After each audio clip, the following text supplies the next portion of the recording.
And we're live! Welcome to episode number 83. Something. 83? 83 of Holy. the Crafty Boys. This is a holiday that we all love to talk about. Episode 83 is going to be called the Nutty Beer, I think, or the Nutty Wonder, because I wonder if it's actually going to be any good. So I think it's going to be awesome. I certainly hope it's going to be great. But as you know, Alan and myself have been recording every day since December 1st. We've been doing a lot of recording for, or an episode a day for the Advent calendar. We just finished drinking a beer, and it was good.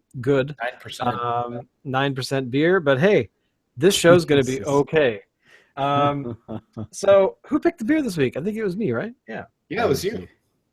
All right, boys and girls. This is actually a choice that I made based on one of your guys' things, which I think was it Alan wanting to try this? I think. Well, yeah, we were actually looking together online at beers, and I saw this, and you saw it at the same time. And I said, "Oh, I want to do that on the show sometime." And you were like, "Yo, let's do it this week." I'm like, "Okay." Yeah, exactly. And so the beer we're talking about, of course, is Dead Frog's Nutty Uncle Peanut Butter Stout. Collect experiences, not things. I'm actually fearing this beer. And so here's what it says on the label: an ode to everyone's favorite nutty uncle, a creamy milk stout brewed with 8 premium malts, roasted cocoa beans, and peanut butter. Flavors of roasted chocolate and coffee makes way for a smooth hint of peanut butter and slightly sweet finish. So this is what scares me. We've got everything in here. We have got coffee. We have got chocolate. We have peanut butter. And the only thing, once I saw the label when we were searching for it the other day, and when I saw it at the beer store, the first thing in my mind was us dressed as those wrestlers with the onesies going, "As a big chunk of fudge." And and I felt that we are going to be literally going insane after drinking this one. Again, one of the reasons I like Dead Frog is because it gives us the hops they use and the malts they use on the bottle. And also very handy for Dave because he's the tracker of this information. As you can see right there, 25 international beer units. 24. So, 24. What did I say? 25? Oh, sorry, 24. I can't read.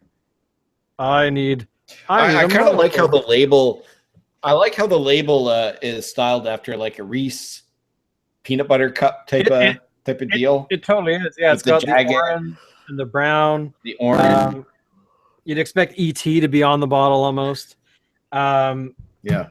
So, I think we should dive into this because I'm nervous about it. I think so. And of course, I'm interested in trying out peanut butter with beer all in one. So just before we do, I'd just like to mention my own little adventure in getting this thing. Oh, please. Of course, there's always an adventure when you get it. Did you have to go to Comox to find this, or did you find it in Arcadia? Unfortunately, I did not have to go up there because, by the time I found out this is what I needed to grab, it was a little late for me to make my way up to Comox. Anyways, so I went to the Courtney store just hoping, and it wasn't on the shelf. So I talked to the beer guy. And he says, "Yeah, I didn't order it this year." I'm like, "Oh, really?" Oh, no, damn it! No, that's not good news. Yeah, give you a reason of why he didn't order it. He didn't order it because he said it didn't sell very well last year. So when he was asked if he wanted, wait. Store, this is at the Campbell River store. No, this is the Courtney store. Oh, you went to the Courtney store. Okay. Yes, I was just hoping that they would have it. Even though it didn't actually say on the website that they had any. So I asked him and he said, "Sorry, yeah, let's clarify, which store did you go to?" Courtney. What store? Oh, the You beer, went to the liquor store, the government. Really? They Yeah. lie because you know what? On their website, it said that they had 12 the other day. At No, Well, on their website it said Comox had. Yeah, yeah. I It thought is it a said different town. Courtney. Oh, God No, damn. Comox. You know what? Screw you, Dave. I'm It's- going home. It's the same difference. If I'd had a bit of extra time, I would have just gone to Comox. I But thought you were like right in the middle between Comox and Courtney. And it was no, basically Campbell River. the same. Or sorry, Comox and Campbell River. I thought it was like the same distance either way. Courtney and Campbell River. So are you saying you don't have it? No, he found it. No, Oh, I'm not saying that. So, guys, the first thing I want Yes. you to do, I take off the cap I'm and I pouring. want you to smell it. Smell I it. smelled already. I was smelling it, and now I'm pouring. Like total peanut butter. Yeah, It smells like a Rice Krispies. I would argue it's a Reese peanut butter cup, but they've added mocha flavoring, and the head is like full on brunette here. Yeah, it's kind of like that stout we were drinking the other day, Alan. The whatever it was, like the very dark foam. Wow. This smells Okay. good. Here we go. Does smell good. Wow. Oh wow! It's like drinking Reese's Pieces.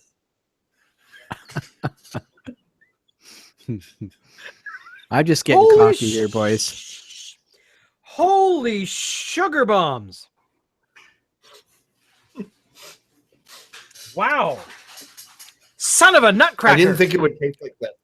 I thought it would taste like a stout with like maybe a slight hint of peanut butter that was maybe more brought around in my mind, you know, on a psychosomatic level because it says peanut butter on the label. But this actually tastes like peanut butter. You know what this is? This is turning out to be something I Dead Frog.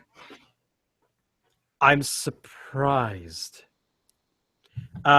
This is something that Fuggles and Warlock would make.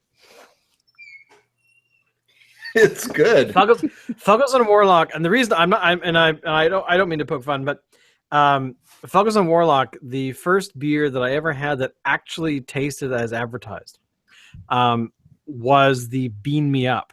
Yeah. Because Alan and I had it, and we had the same experience. It was, oh, this is not just a beer that's been created to kind of taste like coffee. It actually does.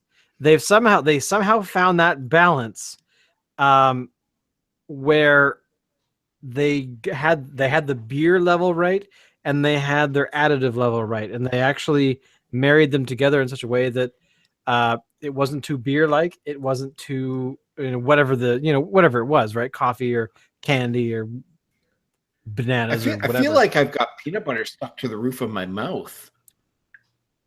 I feel like I just ate like a peanut butter cup and it's still, rattling around there. But here's the thing, but not like a peanut butter cup that comes in the orange wrapper by Reese's or whoever the hell makes it.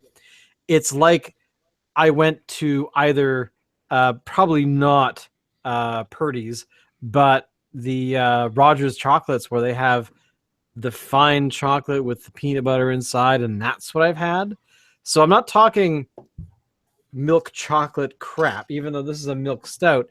It's a dark chocolate taste that I'm getting, like Rogers massaged, they made love to the peanut butter, and then they took the chocolate, rubbed it on themselves, and then put them in a thing, and I brought it home and fell in love with it. So God, this is good.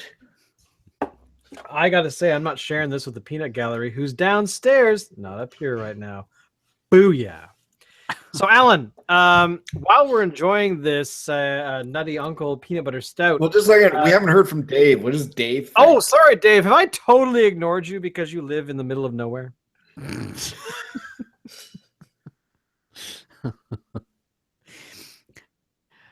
Yeah, it's coffee.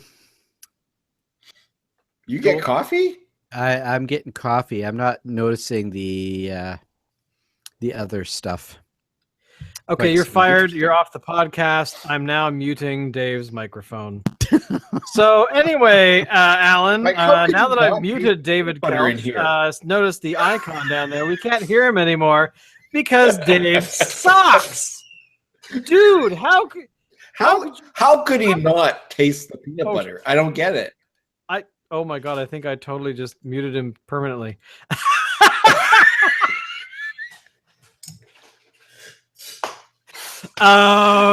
Minor I guess I have to take myself Oh, there off. we go. There you go. Thank you. How I can I not didn't, taste I it? didn't I can't taste it because it's not there. I taste coffee. Hey, by the way, Dave, I just Which wanted to isn't point bad. something out that's really important that you should know. Santa is dead. So you suck. I can't believe you don't taste the chocolatey peanut butter goodness, you sad man living in the middle of sticks and nowhere. It's kind of like how can the guy in Courtney say that it doesn't sell well? Because the store I went to, they had like space on the shelf for like 100 bottles, and it was like Yeah, same 80% sold out. I had to reach to the back of the shelf to grab my bottle. Seriously. there were tons at my store. This is the second, according to the dude at the till, it was their second order for the year of this particular beer. And which reminds me, oh, never mind. I already said that Dave lives in the middle of nowhere. Wallace ain't got no friends in the valley. I don't know. Rednecks, although Courtney's less redneck, so I honestly, okay. I don't forgive know. you. I forgive you. But they didn't have But a whole only lot this at the once. other. They didn't have a ton at the other store either that I went to. So Well, that's okay. And then they only had Well, it's 12. interesting that how your taste buds will sort of not detect the peanut butter in the beer that's clearly advertised to contain peanut butter. Okay, And Dave. that Shane and I detect it hot. so easily. So, Dave, if you could stick out your tongue and hold it up to the camera. Yep, there we go. He's a flatlander. So apparently there's a company in, or actually two companies in England, a Meantime Brewery in the UK has invited would-be brewers to their brewery, and also a personal genetics firm to anybody who wants to have their taste buds analyzed can spend £25,000, and this genetics company will analyze their taste buds to find a beer style that best suits them genetically, and then make a beer that is optimized for their taste buds. Wow. Cost £25,000 for this. Gonna And do with that, How much beer are you getting out of this? you're getting 2,000 pints worth. Just What? to let people know, in 2,000 Canadian pints worth. in Canadian dollars, that's $41,627.91. I don't, honestly, that to me is kind of, it does not surprise me that a company like this exists, because here's the reality is that as time goes on and as technology develops, a lot of services we buy, but medical science as well, is catering more and more to one's own genome. Because for actually, Alan, you'd know this better. Working in the industry that you work in, there are technologies that worked really well 20 years ago don't work so well now. And the reality is, when I was working I was just a nerd desktop support guy, but I was working at a biotech company that did cancer research, where basically they were saying, we've cured cancer yet again in mice using our technology, not so well in humans. However, they were doing stuff where they were basically trying to get the immune system to do the work for us rather than injecting us with drugs and things like that. And it worked reasonably well. They did very well. They cured cancer in a few human beings. in the South America, but you know, it was promising at the time, and companies have come back to this kind of stuff after the big biotech bubble of 2001, but essentially have you know, that is so cool that a company's like, you know what, rather than the people making beer and you kind of going or yay, they're like, you know what, we'll know more about you and make it for you specifically. So I'm excited by this. I think it's a good idea. I think viably financially it's completely nuts, but there you go. I mean, really, all I guess that if work. you've got 25,000 pounds kicking around doing nothing, collecting dust, why not? Yeah, but you only get 2,000 pints. So after you're done, it's like, So convert that I to gotta liters. spend another. But you know, the guy here in this, some guy did it, and he they found that his preference was for a what kind of a beer was it? I don't remember. 946 liters. No, Okay, that's not as insane as it was a double IPA. I mean, you can't tell that on your own that that's your favorite beer. True. I mean, but here's the other thing as well. This is also the kind of the backfire of this whole system is that it's kind of like giving people too much of an ability to choose what they like, because it takes away being experimental. Like when I had, you know, that type of beer or that type of beer, I was able to decide on my own that I didn't like it, or I thought, you know, I'll have another pint next week and I'll try it again. It's like we're becoming this insular bubble of craziness where, you know, we want to be safe, so we buy cars with airbags and, you know, safety features and cameras that are pointing in every direction. I'm and not.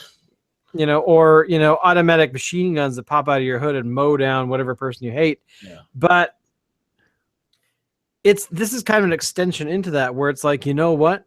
Beer that you don't like will waste your time. So give us a whole shit ton of money and we'll make the beer that we know you'll like because your taste buds and your whatever will tell us exactly what it is that you want. But that's only one thing. You get 946 liters or 2,000 pints of one beer. Why would you, you know, it would be great if they said, okay, we're going to give you, you know, 300 pints of this. We're going to give you 300 pints of this or 300 pints of this. And you're going to get 9 or 10 different beers that you will enjoy. Not a question if we think you will. We know you will. Mm-hmm. And then, you know, let me ask you this. In the last 10 years, has there been any beers that you've drunk more than, say, a few liters of? I would say of the beers that I've ingested over the last, you said 2 years? Sure. Since we started doing this podcast. Since we started doing the podcast, I would say... Well, actually, you know, quite honestly, this podcast, our little show here, is something that has encouraged me to experiment more with beer. That beforehand, I might have stuck to what I normally had, which at the time was like Fat Tug, and then Red Truck Brewery opened across the street for me. So, of course, that influenced my beer intake a lot because it was like, I could really use a beer today. I could go to insert the 900 bloody, you know, breweries in my area, or I could just fall down out of my, you know, window to the sidewalk and wind up at a pub across the road. So, yeah, I mean, this is the thing. Beer is also a convenience for a lot of people where they will go and gravitate towards, you know, and for me, it's Red Truck. For somebody living 3 blocks down the road or 6 blocks in another direction, it could be a completely different pub or beer tasting room. So, but I think ultimately, if I had stuck to the beer that I normally consume before, it probably would be an ale, hoppy IPAs. But again, 9 times out of 10, it's going to be whatever is most convenient across the road because that's where it is. But this show, I mean, would I have picked this up? I don't know.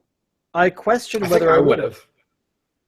Here's the thing, I don't have a huge sweet tooth, so when I'm out and about, I will probably go for something with a little more savory taste to it, beer-wise, over something that has a more of a sweet thing. Because for me, it was the Herminator was kind of the extreme of what I had up until 2000. Then I think I discovered actually today. I saw a new Dunkel, like a blood orange chocolate beer. I should have taken a photograph of it because it might be something we should consider doing before the end of the year. But again, would I have had a Dunkel, 20 years ago? Probably not. Was beer like that being made? Probably, but not in North America, I would think. Or at least We haven't done one yet, have we? A Dunkel? Yeah, we did. We did one last Christmas. I've forgotten who it was. Yeah. We also did a blood orange one, which I think was your pick, Dave. the other one too. The other beer that here's the thing. I'm noticing beers more often because of what they are, not because of a label, not because of somebody said something. It's just that I've naturally gone, oh, hey, that might actually be good. We should try that. Or, hey, that looks interesting. We should try that one because of what it is. And the one that I noticed the other day, today, was a new ginger beer. Called something alcoholic, which I think is not something you should put on a label, especially with booze at a booze store. But alcoholic ginger beer. That I did take a picture of. I don't know who does that. I would have to look. Hang on. Well, look. I'm looking. Talk amongst yourselves. I'll find the photo. So, Dave, you still can't taste the peanut butter? Hang on. I mean, it's...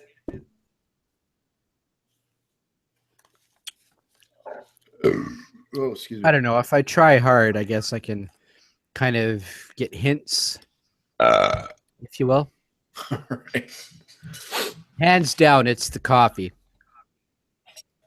That just basically... See, I'm not getting any coffee from it at all. I'm getting just peanut butter. Like I'm getting a lot of peanut butter. Weird. Here we go. For me, it's the coffee that's whacking me upside the head. All right, so who does it? Okay, so this is the Hollows and Fentimans. I'm pronouncing that wrong.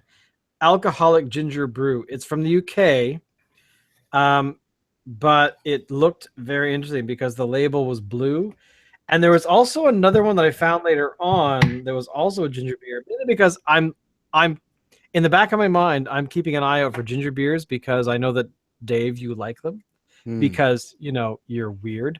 But I want to every so often inject what's in this beer? Inject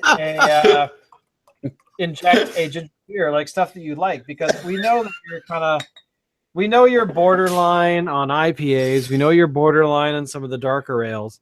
And you're more of a... He's just borderline. Darker ales, I'm not bad with at all. Fruity. Even before... Okay, so here's the thing. Even before I started actually drinking beers, Guinness was something I didn't mind drinking as far as beers go. Guinness to me is the pinnacle of beer. That is what all beer should be like. As a base. Add your chocolate after. Add your whatever after, but that should be the base. Okay, so last week was my pick, and I ended up picking I don't even remember what I picked last week. But what I had wanted to do last week, and we didn't do it because Dave wasn't able to get his hands on it, was the Mill Street Cobblestone Stout, which I've had before, and to me, it is the closest thing to a Guinness you can get without having a Guinness. And it's made in Canada by Mill Street Breweries in Toronto, and it's really good. and dare I say, it may be better than Guinness. So I would like to propose I'm that. leaving. Them some bold words, sir. Very bold, but I think. Of course, I'm gonna come to your town. I'm gonna shave your. Never mind.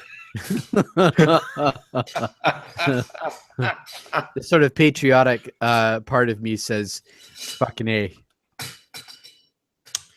Yeah. So the next we'll article just have to Alan keep our eyes supplied. open for it. 12 beers of Christmas. The Canadian craft brews to buy this holiday season. I'm a little worried that the beer that we bought, not here. No, it probably isn't. One thing why I wanted to highlight this article, this is from CBC, and it was Vancouver Island Brewery who actually directed me to it, because apparently Herminator is one of the top beers to buy this Christmas, according to the CBC. In fact, in the entry here, it states, like the brewery, this beer has some real legacy, brewed by one of their original brewmasters, Herman, of course, a smooth, deep, malty body. It is a beautiful beer. And on this list, some other ones from Great Lakes Brewery is the Winter Ale. What else do they have? Some French stuff. Snow Goose Coffee Vanilla Porter from Sleeping Giant Brewery in Thunder Bay, Ontario. Wellington's Special Pale Ale from Wellington Brewery in Guelph, Ontario. I kind of want to try the Winter Ale from Great Lakes. That looks amazing. I love the label. The Spruce Beer from Garrison Brewing. That Garrison Brewing is the one that we had at Beer Fest, where they made that Klingon Warnog. Ah, yes, the Klingon Warnog. I actually enjoyed that. I thought it would suck, because a lot of the times you go out in the world and it's like you see something branded with one of your favorite properties, i.e., Paramount, Star Trek. And I thought, I'd drink it and it'd be like, yep, we got the franchise right here for you, Mr. Burley. Boom! Boom! Drink that mother thing! God, get it down there! But no, I was like, wow, this is actually this is not terrible. I thought this would suck. I was impressed. Warnog. So I'm seeing a lot of Eastern Canada on this list. Mm-hmm. And really the only thing from Western Canada is the Herminator. Oh, pardon me. They also have Lead Dog Ale from Yukon Brewing, which is not a bad brewery at all, which I'm kind of happy about. So they got Yukon and Vancouver Island represented, and a bunch of stuff from Ontario and Quebec. Which actually I don't mind, because because we are on the West Coast, we will most likely have heard of the brewery, even if we haven't had it, any of their product. But back east, there's a huge gaping hole in my knowledge about what breweries are out there. I mean, it's I'm actually quite excited that in a week and a half I'll be in Saskatchewan, and really? I will of course be going to Fuddruckers. Oh, good lord, what are they called? Fuddruckers. Fuddruckers. Control is great. I'm getting a time machine and I'm going back to 1989 and I'm going to Fuddruckers. Bushwhacker is a brewery, a pub brewery in Regina. It's the only one that I've loved, even though in Regina I've actually been to 4 different breweries that are all within like a 10-block radius kind of thing. Wow. So they've actually got an explosion-ish of breweries. But Bushwhacker is the one that I like because their pub is really friendly. It's sort of a nice sort of atmosphere, but at the same time, they have a yearly mead that they make, usually Saskatoon or blackberries, and they only serve it in small little amounts because they don't make a whole lot of it. and people want it. So they have people apparently lining up to buy the bottled stuff. And then at the brewery, when you buy it, it's like in a small glass. So, Wow. but the other article I want to talk about today, which has nothing to do with beer, but has everything to do with boys, and don't forget, I use the word boys, Scrotox. I kid you not. And I put the link in the chat, but this is actually something I read about a little while ago, and now the CBC is covering it, which is why I'm horrified. But there's a bunch of dudes out there that are getting Botox injections in their junk. Why? That's a very good question. Because the biggest thing is that now, if you know how Botox works, now just to give you a very brief primer. I'm not an expert, because I haven't had this done, and I never will. Essentially, what Botox does, it's a neurotoxin that is a naturally occurring thing when stuff is going wrong. However, it has a certain property of smoothing out human skin. So dudes are apparently, for some reason, are deciding that they would like their testicles to be smooth sacs rather than wrinkled. Now, here's the one problem I have with this. And this is a purely One problem? academic. Okay, shut up. A purely academic thing. I'm talking about from a structural point of view. The reason that men have wrinkly sacs to contain their testicles is because when it gets hot, our body says, hey, that's not good for the production of baby-making materials.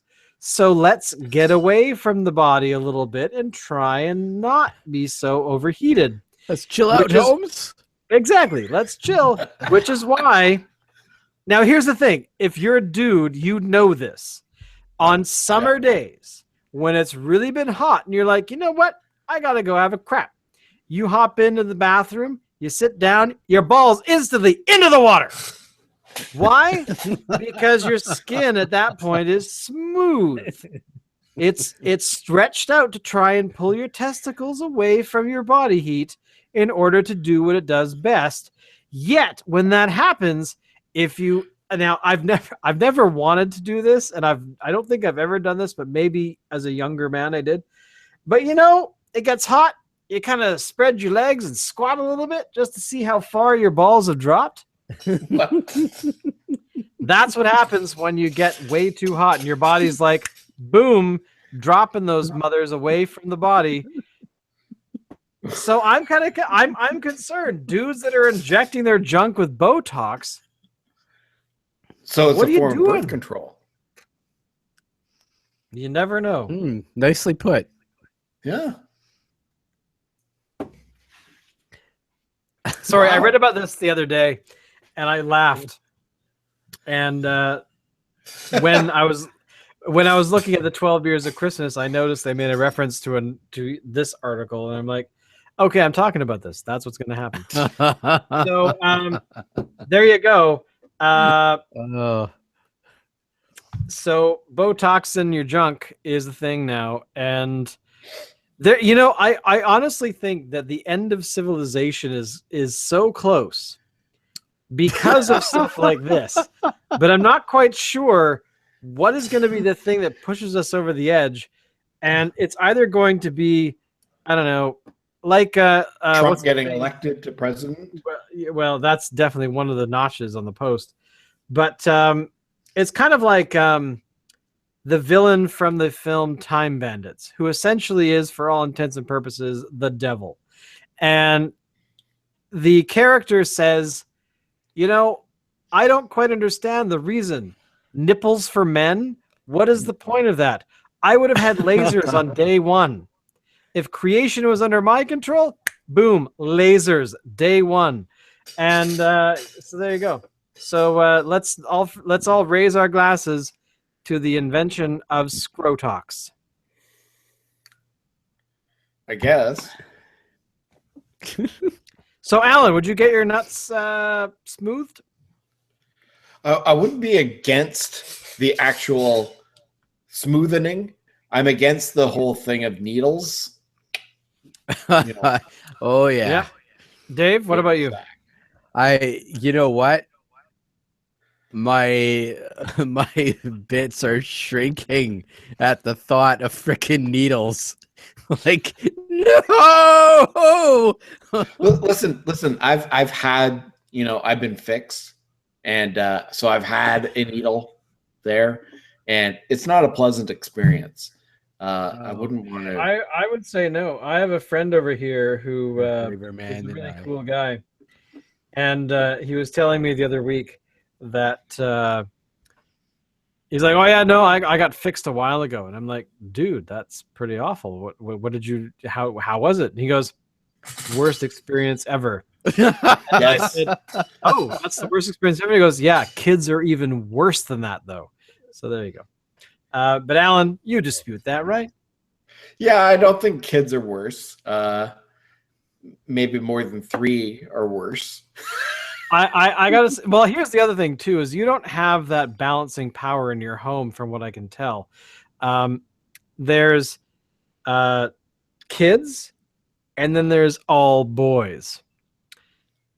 If you had a girl in there somewhere, I think that would kind of balance out the hormonal exchange. Maybe. I don't know. Girls are hard. On that note, I'm really buzzed right now, and I think we should finish this off. So before I start spouting some sort of weird pledging my allegiance to our ant overlords or something. Anything else you guys want to say before we close it down? Nope. Thanks, guys, for jumping in and helping me out here. Good. Dave, you're fired. I'm muting him again. Exactly. I will say this: lose the hat. It's cold, and besides, we actually have one viewer for this show, one whole viewer, who is in Prince Albert, Saskatchewan. What? This is out of that. That's because of this, man. Go Riders. All right. All right, boys. All right. Until next week. We don't. Premature applause. Hey, keep the applause down. That's right. Shut up, audience. The Crafty Boys is filmed before a live studio audience. Damn it, I totally lost my train of thought. Anyway, thank you for following us, checking us out. Make sure to follow us on Twitter. That's where most of our action happens. We do this every week, or we try to do it every week. But of course, right now, we're doing an advent calendar. Tomorrow is day 15. Check us out live or not, because it doesn't last that long anyway. It's like, beer's good, yeah! Day 16 tomorrow! But yeah, we thank you guys for checking us out and spreading the word about this little podcast of a bunch of dudes who just get together who'd like to drink beer. We're audiences just like you, so I have to burp. I was trying to hold it in. But again, Dave, thank you for coming. Alan, thank you for being here. Me, thank you myself. I'm buzzed. I have to go now. Yes. See you guys next week, and of course tomorrow for the Advent. Bye.